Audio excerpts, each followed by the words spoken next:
We are blessed to have Derrick Thomas, who is known as DT in every space. He is the vice president of innovation economy startup at JPMorgan, where he's leveraging firsthand knowledge as a founder to support and mentor startups, founders, investors. He started at roles with Tesla, private equity, founding a venture-backed fintech that I was a part of and grateful to see that evolve. But he brings a builder's mindset into and deep market insight into helping founders accelerate their innovation for high growth startups, particularly in this rapidly evolving AI sector. And he's supporting both local and global resources and enabling founders to scale, navigate capital markets, and achieve breakthrough outcomes through his work. And DT, I just want you to introduce yourself, talk a little bit about what you're doing at JP Morgan now, and then we're going to deep dive into how you got there. Sounds great. Thank you so much, Christine. Appreciate you. I love spaces like this because it gets an opportunity for us to first get connected a little deeper than we have in the past. And what I mean by that is, here we're going to go a little deep dive in not only my background, but also some of the things that I'm seeing. And the role that I have today allows me to look at things not just from a verticalized, deep penetrated space, but also in a broad spectrum. And this is what's really exciting about the work that I'm doing today at JP. So at JP, I help lead the Innovation Economy Startup Banking Division. And there, we're focused on high growth, venture backable entrepreneurs in sectors like technology, internet, healthcare, as well as commerce. And essentially, we support both entrepreneurs in the sense of founders, as well as venture capitalists, and help them with the banking solutions to help them scale and reach successful outcomes. We can go a little bit deeper and talk about like the concept of the work that we're looking to do here, right? We have essentially a team that's not just focused on the traditional banking background. We also have founders. We have former founders, former investors, former ecosystem builders that bring a unique skills and what I consider their zone of genius to help founders at the earliest stages from inception all the way up to IPO and beyond. My particular sector is on the startup banking group, and that group focuses on pre-Series A.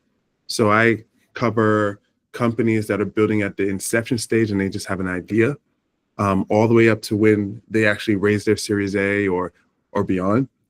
And then I support them with the banking solutions that we have, from cap table management to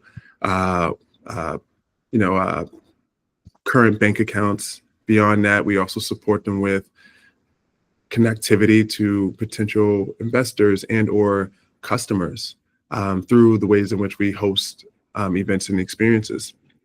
And then beyond that, because of our nature and our background, we also support almost like advisors. They have that local support and global support.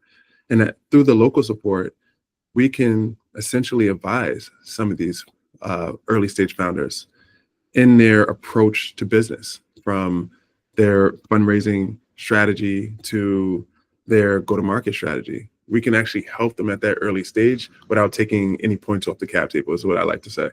So think of us, and to close, think of us as that early banking partner that is all about taking that plane, which is that founder and his company, and helping them accelerate as fast as they possibly can before the runway runs out. And my job is to focus on the speed bumps that come along the way when building a company and lower them as best as possible so that that plane can continuously take off.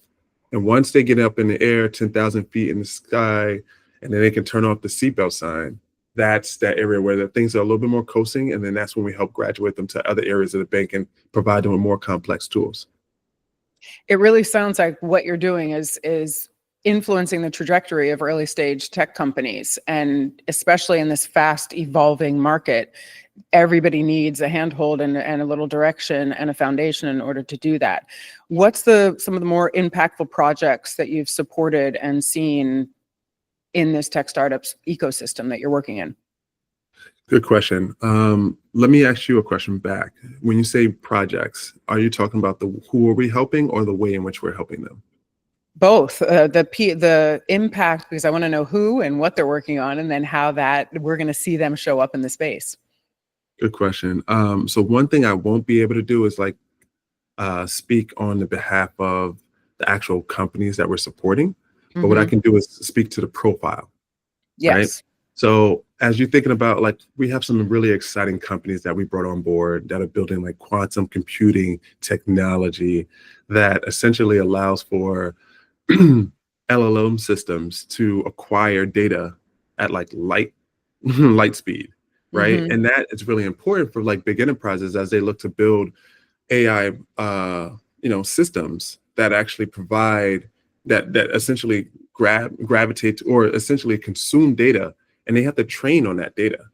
And as that data gets to train, that AI, output for whenever someone is consuming that technology doesn't hallucinate as easily, right? Because the data is there to actually allow for that project to actually spit back the data that's needed. And then they can actually make the inference it needs to make. So there's technologies that's doing stuff the back end of the, AI tools and infrastructure. Then we have tools that are reimagining how we work and play in a fashion state, right? The fashion industry provides a space where, for instance, this garment that I'm wearing, it takes several months to get this thing designed, completed, and then shipped back and forth, making sure that the measurements are cut a certain way. And there's a lot of waste that happens in that model.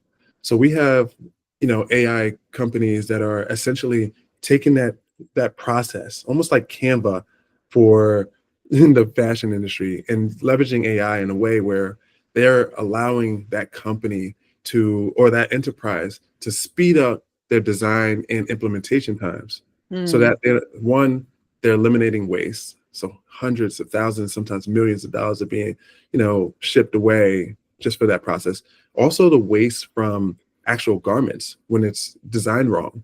And then also when it comes up to the people, the labor cost that comes about with that process. So we're seeing innovation happening across so many areas within the startup ecosystem, and we're getting the chance to bank them at the earliest stages. So how we're doing that, think of us as wearing 3 different hats. We not only focus on just the banker hat, but we also take approach of putting on an investor's hat as well as a founder's hat. So the investor's hat, we're thinking, okay, how is this company, positioned or could be positioned through helping them, within our, banking solutions and beyond? How can we help them scale and reach that successful outcome so that later, 5 to 7 years from now, they consider us for, that IPO, that M&A, opportunity, because that's the sweet spot of JPMorgan anyway. So we're working with some really incredible companies. As far as how we get a hold of them, when you think about the partnerships, we're thinking about how do we partner with, really, really compelling accelerators, incubators, as well as partners that are establishing their position within robotics, within deep tech. And we're partnering with those individuals and stakeholders to actually help support that ecosystem verbatim. So we have some folks that are more lenient into being a subject matter expert. Then we have others that are more generalists. And we take both approaches to make sure that we can support. It makes such a difference to have your diverse background in seeing the evolution of startups and being a founder yourself. Before entering the world of startup banking and emerging technology, just talk a little bit about what your professional life looked like, what your educational background was, and then how your background prepared you for these dynamic founder-facing roles. Sure, no problem. I mean, in order to start there, I have to kind of date back another 20 years. I'm born and raised in New York City, Harlem. I left Harlem at 14 years old because I was recruited to play basketball and academically sound at a boarding school in Massachusetts, where I spent 2 years before transferring and finishing off my last 2 years in DC. Um, I chose Drexel University because Drexel had an incredible engineering school, but also had a strong and compelling team plus coaching staff that I thought can actually deliver on the promises that they made to me. Um, when I was there, by the time I was a junior, I was building alongside of a few other entrepreneurs. Those entrepreneurs to date are, the founders of Scally, which sold to Sally Mae a couple years ago, GoPuff, and one of the key cohort leaders was the CEO of Splunk. So we had a really incredible group of folks that were behind some of the innovation that was trying to occur within, the Drexel University's landscape. Now, what's important to note is that I was an athlete, a student athlete, so I was on the road probably 3 times a week. And that was before Blackboard became a really good, a really strong platform to help us to navigate the hybrid model. So missing class provided me, I consider like a weak point. So the way in which I made up for that is I had incredible professors that would make sure that the times in which I was there, we were building, heads down, building really incredible technology. So at the time, I built a company called ProShark as a junior, and it was because I was running into a scenario where myself and or my seniors were meeting with agents, and those agents had no quantitative information online on whether or not they can do what they say they can do. So it's like we would lead these meetings as 21 years old and trying to figure out all right, who is this person? Where, can they do what they say they can do? Do they have blemishes on their record? What are other people saying about them? None of that existed. All we had is their quantitative, information, which is their career path because of LinkedIn. So at the time I saw that as a problem and I wanted to, fill that gap to the best of my ability because I just didn't want to use 10 years of my life building my career and sacrificing so much and then putting my career in the hands of someone that essentially I had no clue who he was and whether or not they can do what they can say they can do. So I built this glass door for sports athletes and agents as a web app. And that web app eventually has scorecards and it was leveraged around the entire Philadelphia network of schools. I could not monetize at the time because NIL rules. So I made it a senior exit project, which actually won a lot of awards. And that kind of put me on the radar of technology companies as I look to pursue my career in sports, beyond the game, right? So once I hung up the jersey, though, it was a call that I got from, my professor again. And in that moment, he was like, hey, man, there's an opportunity here at this new startup that's fairly new. They're pre-product. They're doing some incredible work, although they already went public. I think you can be a good fit, as a product guy, a product marketing guy. So I ended up joining this company and I thought it was a cool company. It was really, really fascinating the work that they were doing there. And at that time, I had no clue what equity was. And, I got in at $22 a share, so I didn't even know what that really meant. There was a lot of other different essences or fascinating parts of the business that I was just being, just brought into. And then my worldview was expanding exponentially every day. And I just took the challenge because just as an athlete, you just roll with the punches and figure out next play. And so as I'm doing that, I'm learning, building, and exercising my insights, but I'm also taking what I've learned in the past and trying to make that something that I can use in the boardroom. So I had this mentality of hey, I'm gonna just make the world my playground instead of the 4 lanes. And as I'm doing that, I'm learning, the company is growing, I'm seeing a hockey stick moment happen. And then eventually the company is being talked about the same way NVIDIA is talked about today. And that's Tesla, right? That's where I was at. We're building, I helped spearhead the community Tesla Owners Club. because at the time we could not figure out, we didn't have too many marketing dollars. We could not figure out how to like advertise this vehicle to the public in a way that made sense and we can find our curated audience.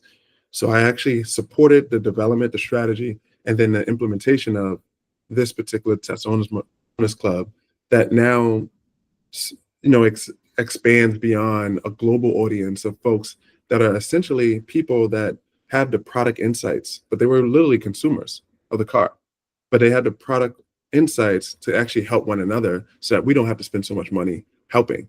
And the goal was to prove that community-led product growth is a viable solution to advertising.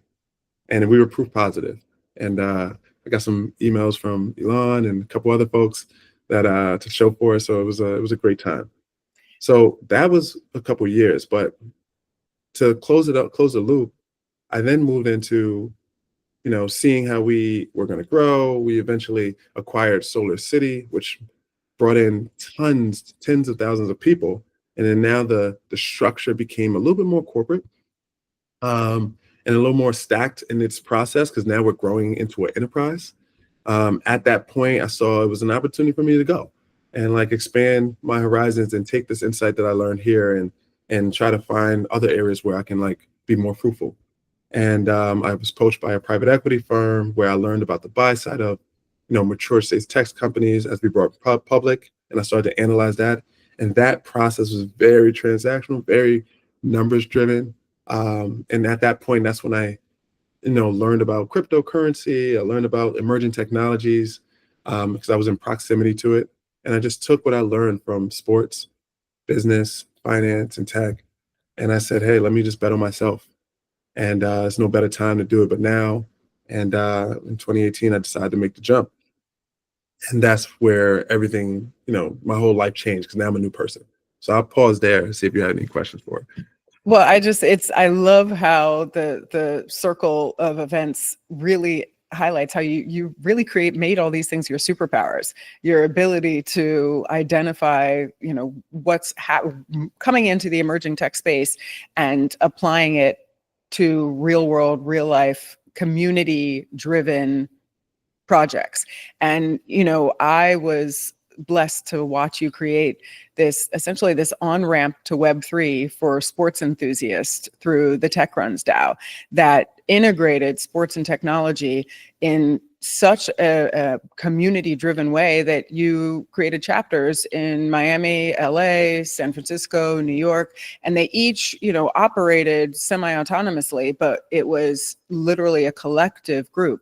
Talk a little bit about your inspiration for creating Tech Runs DAO and how that jump happened. No problem. So that was an interesting time because Web3 at the time was emerging. We had just launched, or Dapper Labs had just launched a project, CryptoKitties, and everyone saw, the money side of it. But what I saw was like, whoa, the properties of blockchain technology has economic freedom properties, right? It also can help people, be more of a contributor rather than just a consumer of an ecosystem or economy. And more importantly, they can own the value that's being created, which is like ideal. That's the essence of Web3. Now, the challenge at the time was the folks that had access to the technology were folks that I would say lived in one sector of the cultural zeitgeist, right? And where I come from, I didn't grow up in that space. I just kind of was able to man in that space because I wanted to make the world my playground. So I was able to like play in that space, read the white books, learn Solidity Dev, start to code myself, start to figure out that process. But before that process happened, it was also like, it was me and probably Trevor and a couple other folks that looked like me in the space. So because it wasn't many people that looked like us, and then the projects that kept coming out as a result of the cultural landscape didn't resonate with the greater area of the world. And when we look at the other minorities that were literally missing out, is because they couldn't resonate with the technology being built. And then the whole essence at the time is when you get in early, you have a responsibility. And that responsibility comes down to you have to essentially be the shepherd in the vanguard to support the next generation of people that are coming into that technology. So you don't just go there and make money and just leave. You come there and you serve the greater, the greater population and help them usher into this new world. And if you don't, your company won't succeed anyway. Right. Mhm. So the context of that was, okay, how do I, instead of onboard the masses into Web3, how do I bring Web3 down to the masses by doing things that we natively understand and embed the infrastructure of blockchain technology into those native activities? And that was like my hypothesis in which I wanted to go out and prove. So I, doubled down.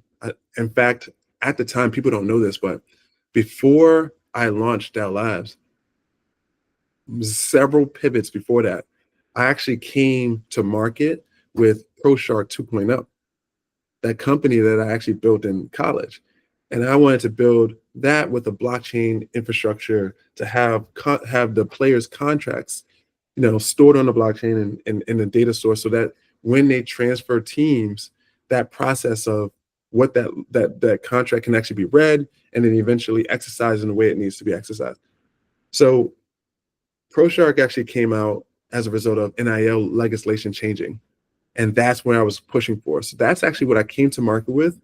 And thanks to Science Ventures, who incubated me, we raised our first 500K. And then from there, we were able to take off. Now, as this process is happening, COVID happens.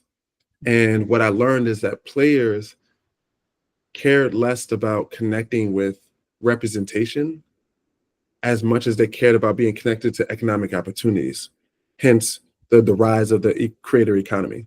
And that started to take off at that time. And I started to see that. I was like, all right, well, I can't serve something that's the world is not really interested in serving right now. So let me keep my North Star, but I'm going to erase how I'm getting there. So, and I decided to transfer the empowerment tool to focus on how do we create economic opportunities for talent in the creator economy. We kept going, and eventually I learned that Web3 was still not adopted well, and I wanted to create a space where it's not time, it's too early. I don't want to be too early in this process of helping people learn about Web3, because Web3 was just it was literally like building a skeleton, right? Instead of building a human where you see the skin, but you don't see the bones and everything behind it. But like this technology kind of allowed you to build almost like you were building with an X-ray. And you saw everything behind the scenes. And I thought that process is probably too much, it's too much information, too TMI for, the end consumer. So we got to figure out design. We got to figure out how to like make this more approachable. So that's when Dapper Labs came and did a big deal with the NBA Players Association. And we were like somewhat competitors in the sense that we started to help support other corporations that wanted to license their IP to create NFTs. But I saw that the world of DAOs start to emerge. And for me, I'm like, okay, that from NFTs to, learning about those and then learning about the essence and the community oriented, approach to the technology, that resonated more obviously with my background. So I started to double down on that, started to reach out to folks that were actually building in the space. And I was able to, create little cohorts and study groups that actually allowed me to learn at rapid pace. And through that, a couple months later, I came back to my investors and said, hey, I'm shifting this business. We're not going to build for the creator economy in this capacity. I don't believe in one-to-one or one-to-many. It's going to truly like create fatigue for the creator, because those creators are too high in demand, and they don't have the time and the resources to actually support their community in the way that they should. But instead of focusing on Beyonce, we're going to focus on the Beehive. So let's focus on many, activations where people can actually come together around shared values. And through those shared values, we can create technology that makes this approachable. And once they're in, we can teach them along the way through osmosis. And that's how the process of DAOs for me started to be integrated. And then obviously my investors are saying to me, well, you can't just build one DAO.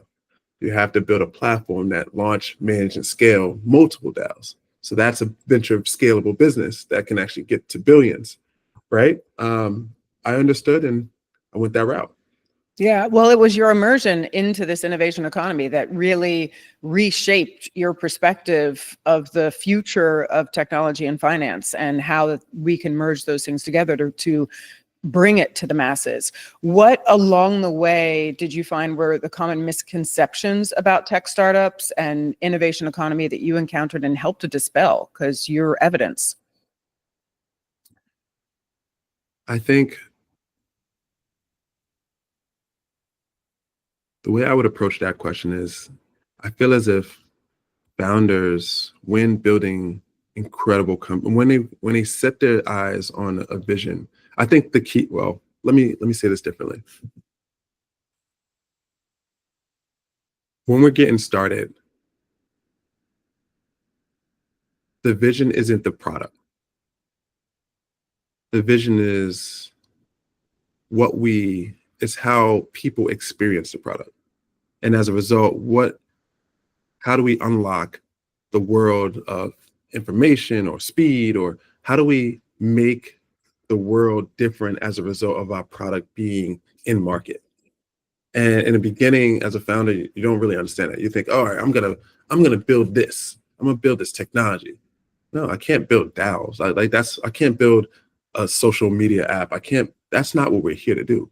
What we're here to do is connect people so that they can, or we're here to allow for folks to reimagine how they work and play together and live together, right? These are the things. And as a result, or like think of Zillow. Zillow took information, for instance, of like information that was essentially vanguarded and enclosed and provided it for the world so that folks can now pull up an app and say, you know what?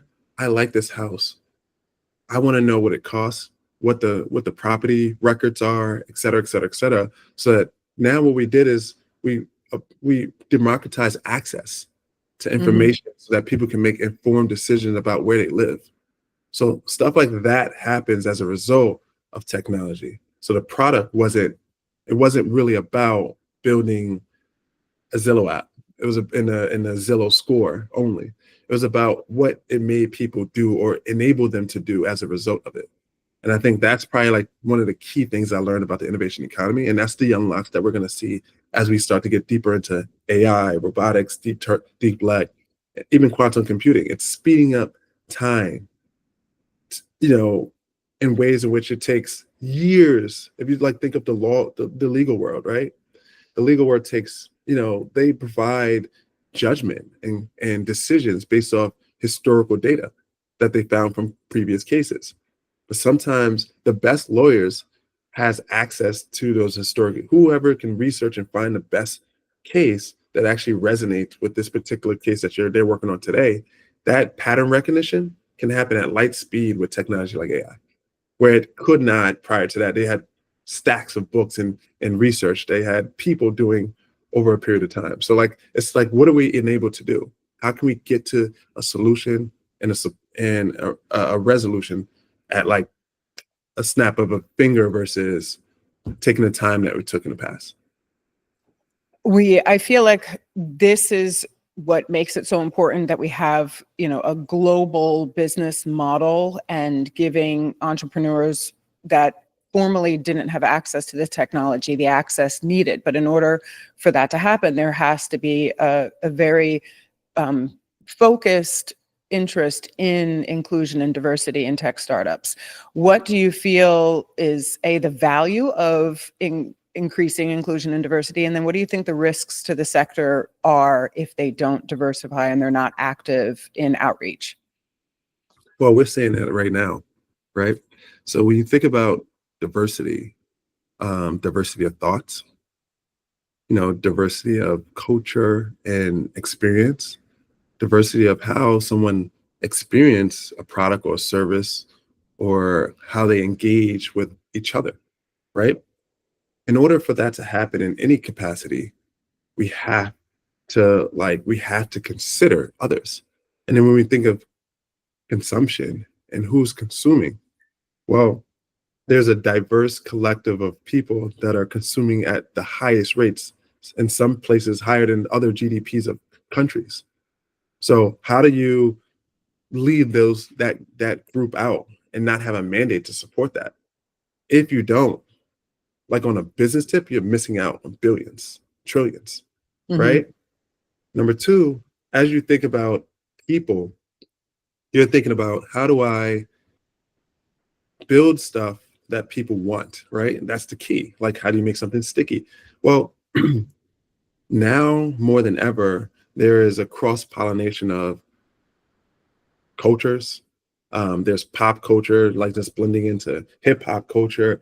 There's Black culture integrating itself into, Indian culture or white culture. Like just, there's so many,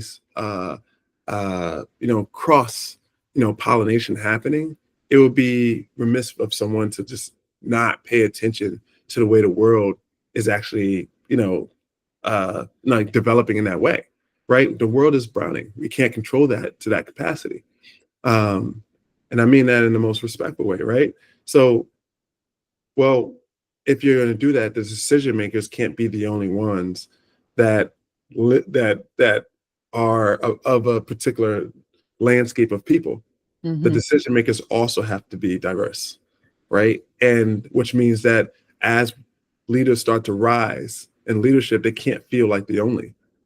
So we have to create spaces and create, modalities that actually allow for these groups and collectives to actually support their upward mobility, both personally and professionally. And through that, they'll feel more comfortable. They'll feel like they can let their hair down, they can drop their shoulders, and they can be themselves in any room. Again, like I say all the time, like, from sports versus race versus culture, I'm making the world my playground. So it doesn't matter where I am. I'm going to feel comfortable playing my game on any field, whether it's the panel, the boardroom, the court, the pickleball court, the padel court. It doesn't matter for me, and that's because I'm willing to accept that, and that it's because my worldview has expanded early enough for me to feel like that's important enough for me to feel like I can actually make an impact no matter where I am, or a contribution no matter where I am.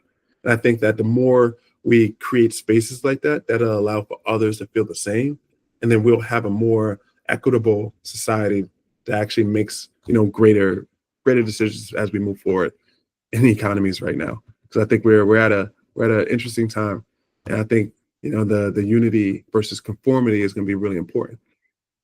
Yeah, it's. I'm curious how your shift from working in blockchain to now focusing predominantly on AI, how has that changed your approach to supporting tech founders? Is there anything that you've recognized in the AI sector that really prompted the pivot and is something that you really have as your go-to resource in helping startups? Good question. The emerging technology that's at play here is less important than the experiences we're having. Like if you think about the last several years, we had, you know, we had COVID, we had economic downturns. There's a lot that has happened in a very short period of time, in less than a decade or two, that a lot of people are feeling more communal than they are feeling connected to even enterprises, Hmm. right? Hence the rise of like the micro communities of like influencers, for instance, right? So like there's a level of trust that are happening at the high scale area, or like the bottom of the space, and or just the world, where people are feeling more communal and more willing to contribute to create better, collective some outcomes, right? So when I think about AI today, AI has this the difference from like Web3 in its early stage technology is like it just went through its it just when people approached it, they approached it from a position of like power, and it kind of like guardrailed the technology in the early days, right? Like it's like, all right, we're gonna make this like the dot-com boom. We're gonna try to make money as fast as possible. Whereas as AI is more of an overlay, into current technologies versus trying to be a standalone technology.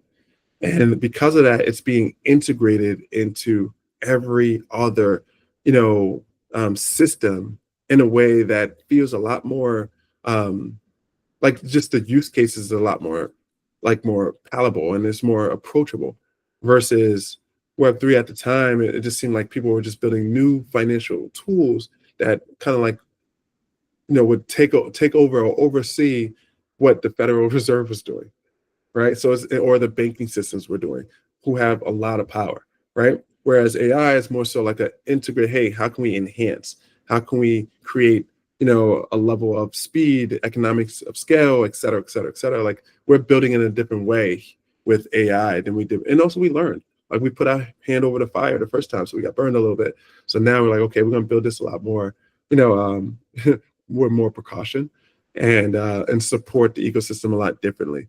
And I think that because of that, the approach is a lot more more equitable as a result of that. And it's a lot more easier for folks that don't necessarily look like me to be focused on, hey, it's about the technology, the insights, the intelligence, rather than what you look like or because you had access to it. I love that, I follow what you're up to with regard to how, you're doing things in robotics, doing things, in the back end with different AI applications. What is one AI tech application that has truly surprised you with its impact or its potential? What are you really hyped about right now? Good question.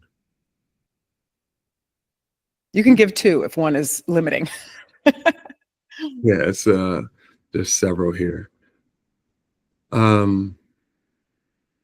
Even some of the most promising AI applications for startups right now, what's transforming business models, industries?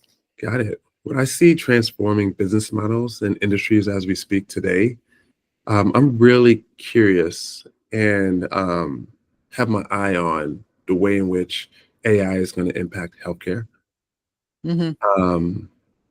as well as like robotics. Imitation learning is really exciting to see how robotics are now starting to learn the approach and imitate the movements of a potential person or a person. I think that as what's really let me think for a second.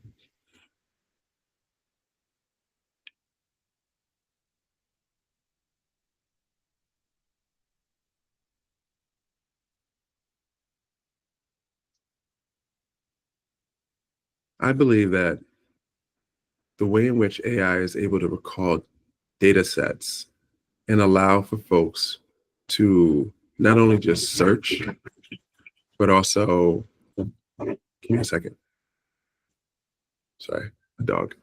I believe the way in which AI is able to search. What is going on there?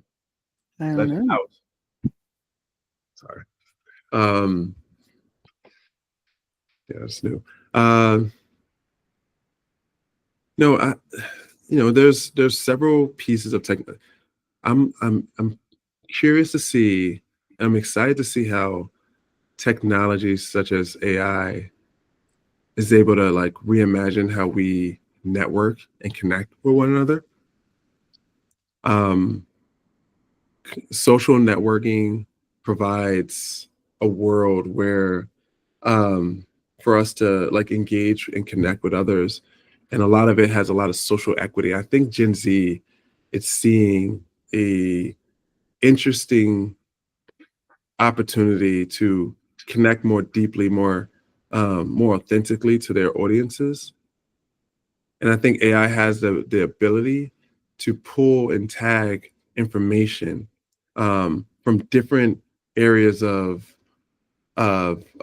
like identities of a potential profile and actually create more curated connections amongst others that align values, that align interests, that align.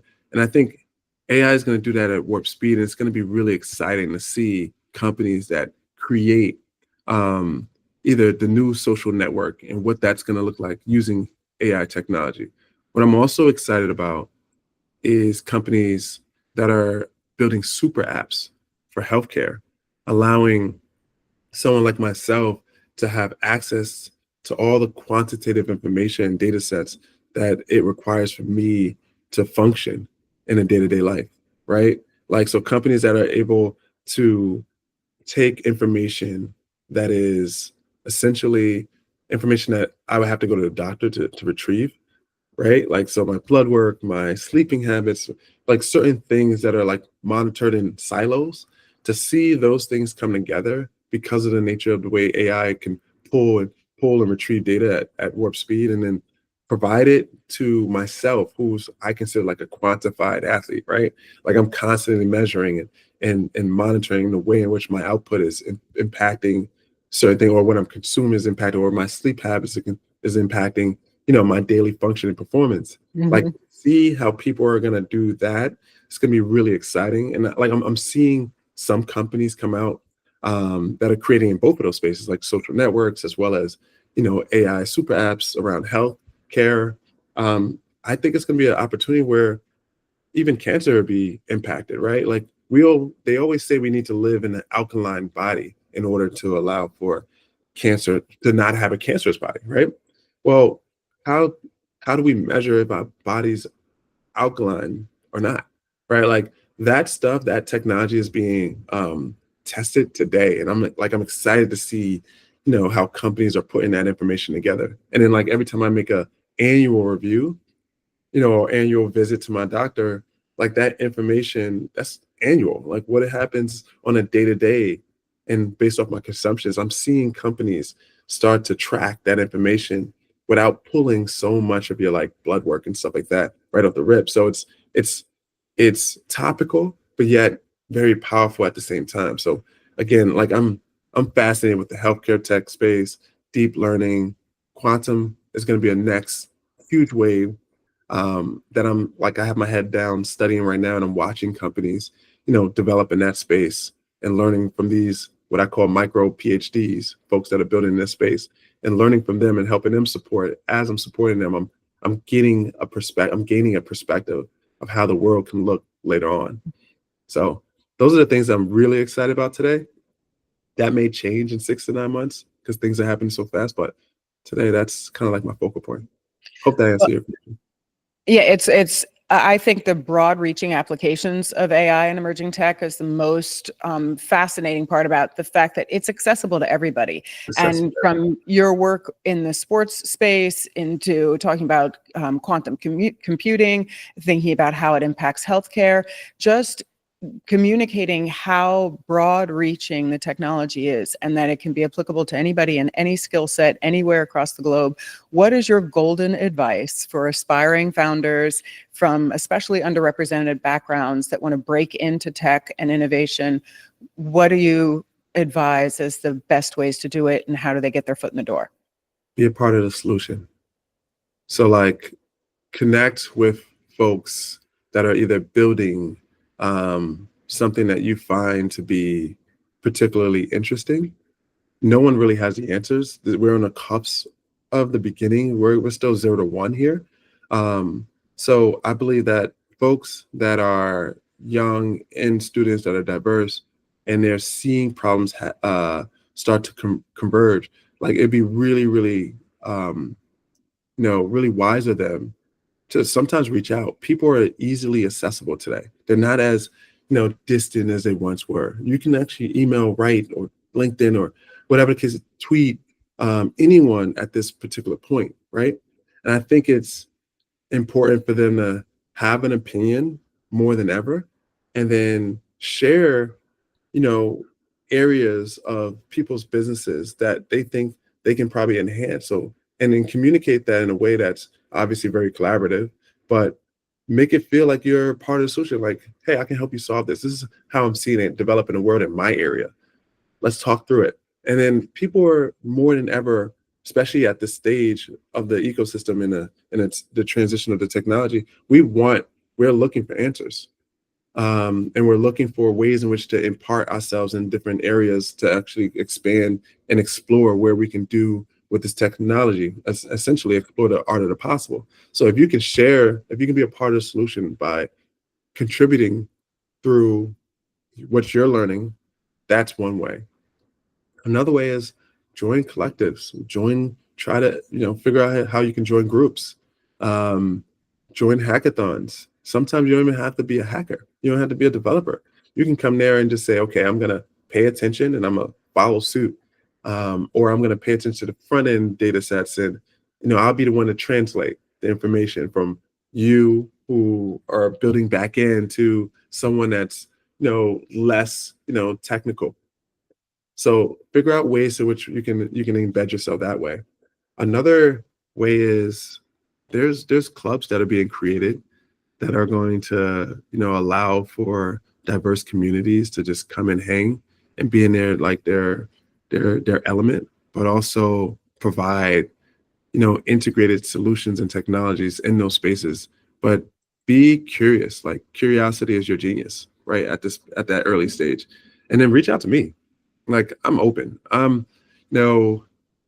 Although I'm, busy trying to bank the innovation economy, I'm also very thoughtful in when folks reach out to me because I understand that it takes, it takes a tribe. It takes someone else supporting someone else because that's how I got here. And even if it's like 10 minutes, 7 minutes, like, hey, can I have 7 minutes of your time and just ask about your experience and or figure out like what's on your mind, stay top of mind because we have information overload. So being able to like have touch points is really, really key. And lastly, just explore. Like now more than ever, you have the information to actually build. Like you can go and build with ChatGPT, a website, your brand identity, you can even generate the code to launch, an early stage platform. There's a lot that can actually happen today that could not happen in the past. So go out there, just start building, be a part of the solution. That's my parting advice. DT, thank you so much. We'll put your contact information in the show notes. Thank you for having me. I really appreciate you.